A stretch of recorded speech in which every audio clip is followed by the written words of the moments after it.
And so there's a lot of discourses done by the Lord Buddha. So we have lots of discourses regarding lots of topics.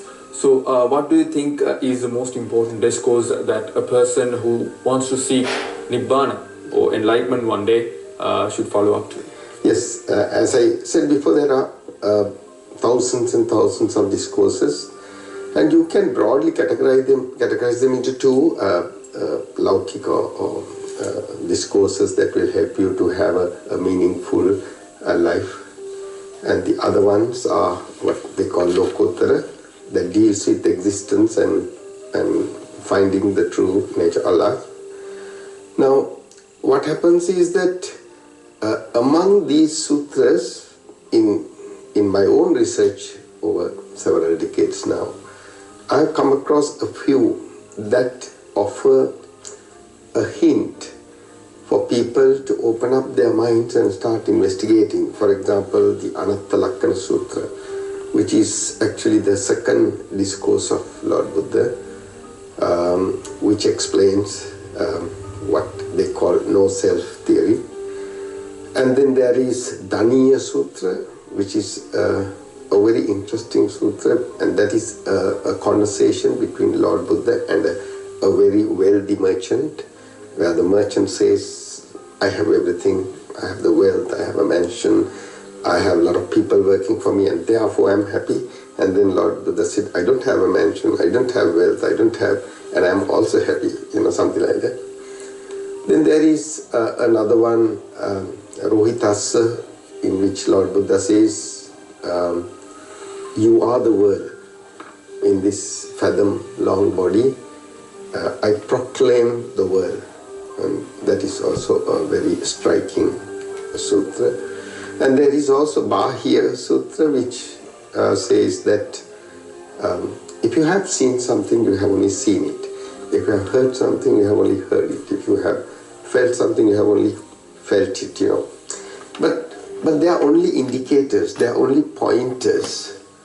And one is expected to probe into this, explore as to what exactly Lord Buddha meant, mainly because the human language is developed to describe what we call the mind-driven life, the life that is interpreted by the mind. So the language is not able to describe the true nature of life because it is beyond mind. So I believe these are some of the sutras that offer people who are really or genuinely seeking the true nature of life. And so when you talk about, there's a lot of sutras as you mentioned, so especially when it comes to Anatta Lakkana Sutra, it's a bit difficult to understand the meaning, concepts of the Anatta Lakkana Sutra. What do you say about it? And give us a brief understanding about what this sutra is all about. Yes, Anatta Lakkana Sutra, or one may call it a very radical way of looking at oneself, turning the attention to yourself.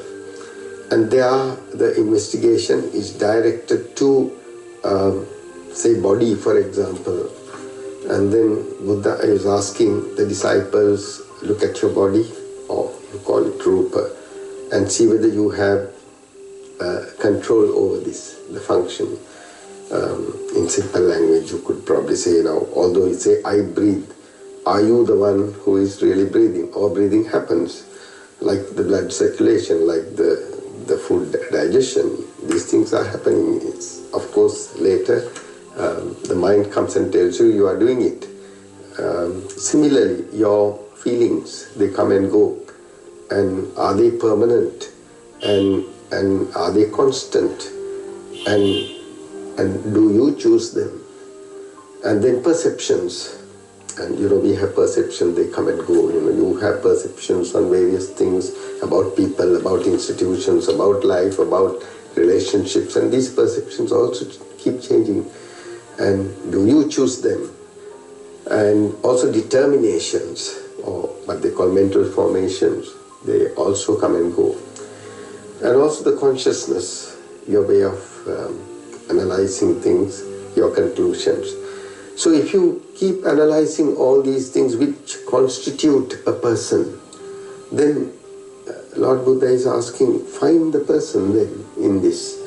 But of course, having said that, I must tell you, it is difficult to understand because you are looking at it from the personal perspective.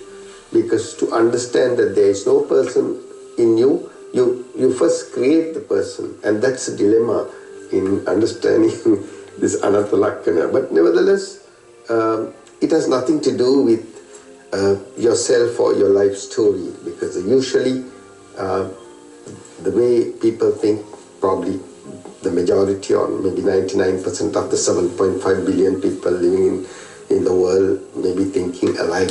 That is, I get born into this world and I travel along a timeline and there's a goal. That's the way we all think and that's the way we all work.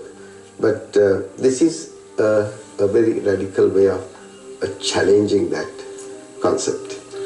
That was about the Anatta Lakkana Sutra, how you can understand it with, if you have that right perception about the Sutra, you can understand it, you can get the meaning of it.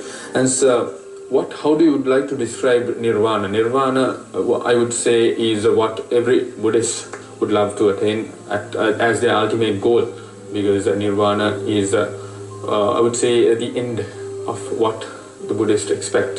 So how would you like to describe Nirvana in your own words?